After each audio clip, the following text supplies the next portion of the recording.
মালয়েশিয়ার আজকের নিউজ সমাধান কে করবে? মালয়েশিয়ার শ্রমবাজারে ফের সিন্ডিকেটের ধান্দা।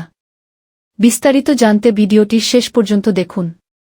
সিন্ডিকেটের কারসাজিতে দেশের অন্যতম বৃহৎ শ্রমবাজার মালয়েশিয়ার বাজার বন্ধ রয়েছে ৩ মাস ধরে। সরকারের পটপরিবর্তনে নতুন করে বাজারটি চালু হওয়ার সম্ভাবনা দেখা দিলে ফের সিন্ডিকেটের তৎপরতা শুরু হয়েছে। দুই দেশের সরকারের মধ্যে সমঝোতা স্মারক এমওইউ স্বাক্ষর না হলেও সিন্ডিকেট করার চেষ্টা শুরু হয়েছে। এই চক্রের সাবেক মন্ত্রী এমপিসহ কয়েকজন দেরের উপরে থাকলেও সক্রিয় আছেন অন্যরা। তাদের মধ্যে রুহুল আমিন স্বপন সহ কয়েকজন দুবাইয়ে বসে নতুন রিক্রুটিং এজেন্সির নাম দিয়ে ১০০ জনের একটি সিন্ডিকেট করার চেষ্টা শুরু করেছেন বলে একাধিক রিক্রুটিং এজেন্সি মালিক দাবি করেছেন। এর ফলে সেপ্টেম্বরের শুরুতে বাজারটি নতুন করে খোলার কথা শোনা গেলেও সিন্ডিকেটের দৌরাত্ম্যের কারণে এ নিয়ে ফের অনিশ্চয়তা দেখা দিয়েছে। Bangladesh association of international recruiting এজেন্সিসের বাইরা মহাসচিব আলী হায়দার চৌধুরী জানান, নতুন সরকার আসার পর মালয়েশিয়ার বাজার নিয়ে ফের সম্ভাবনা দেখা দিয়েছে। তারা ২৫,০০০ কর্মী নিতে চাচ্ছে। এ নিয়ে প্রবাসী কল্যাণ মন্ত্রণালয়ের সচিবের সঙ্গে তারা কথা বলেছেন। এক প্রশ্নের জবাবে আলী হায়দার চৌধুরী বলেন, এই বাজারে নতুন করে আর সিন্ডিকেট হওয়ার সম্ভাবনা নেই। বাজারটি চালু হলে সবার জন্য উন্মুক্ত থাকবে বলেও মনে করেন তিনি। অভিযোগ সম্পর্কে জানতে রুহুল আমিন স্বপনের মোবাইল ফোনে যোগাযোগ করা হলে তিনি সৌদি আরবের রিয়াদে অবস্থান করছেন জানিয়ে বলেন, নতুন করে কোনো সিন্ডিকেট হচ্ছে না, এমন কোনো খবর তার জানা নেই। শ্রমবাজারের সঙ্গে ঘনিষ্ঠ একাধিক সূত্র বলেছে, অন্তর্বর্তীকালীন সরকারের প্রধান উপদেষ্টা মুহাম্মদ ইউনুসের সঙ্গে মালয়েশিয়ার প্রধানমন্ত্রী আনোয়ার ইব্রাহিমের সম্পর্ক পুরানো। গত ৩ আগস্ট মঙ্গলবার রাতে তিনি ইউনুসকে টেলিফোন করে অভিনন্দন জানিয়েছেন। পরের দিন ৪ আগস্ট বুধবার ফেসবুকে এক পোস্টে মালয়েশিয়ার প্রধানমন্ত্রী লেখেন, মঙ্গলবার রাতে আমি আমার পুরনো বন্ধু অধ্যাপক ইউনুসকে ফোন করেছিলাম। ফোনে অন্তর্বর্তীকালীন সরকারের প্রধান উপদেষ্টা হিসেবে তার নিয়োগের ব্যাপারে খোঁজখবর নিয়েছি এবং তাকে অভিনন্দন জানিয়েছি। আনোয়ার ইব্রাহিম জানান, মালয়েশিয়ার সঙ্গে ইউনুসের সুসম্পর্কের ইতিহাস রয়েছে। দুই দেশের মধ্যকার সম্পর্ক পুনরুন্নয়নে এবং বাংলাদেশে শান্তিশৃঙ্খলা ফেরাতে মালয়েশিয়ার সহযোগিতার আশ্বাস দেন তিনি।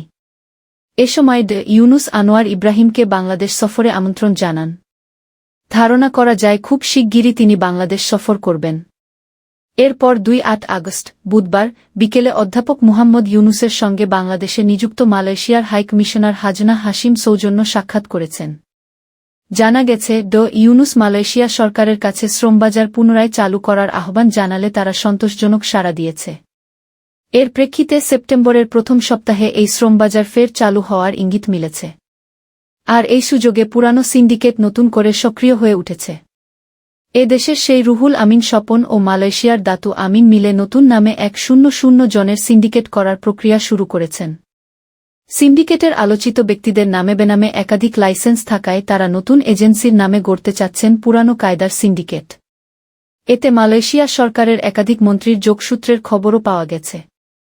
সিন্ডিকেট চালু করতে শুক্রবার ৩ আগস্ট ৩,০০০ মিলিয়ন রিঙ্গিত লেনদেনের খবর এসেছে বাইরা সদস্যদের কাছে। মালয়েশিয়াতে বাংলাদেশ ছাড়াও আরও ৩টি দেশ জনশক্তি রপ্তানি করে আসছে। কোনো দেশে এজন্য সিন্ডিকেট না থাকলে সিন্ডিকেটের কারণে বারবার বাংলাদেশের হাতছাড়া হচ্ছে সম্ভাবনার এই বাজারটি।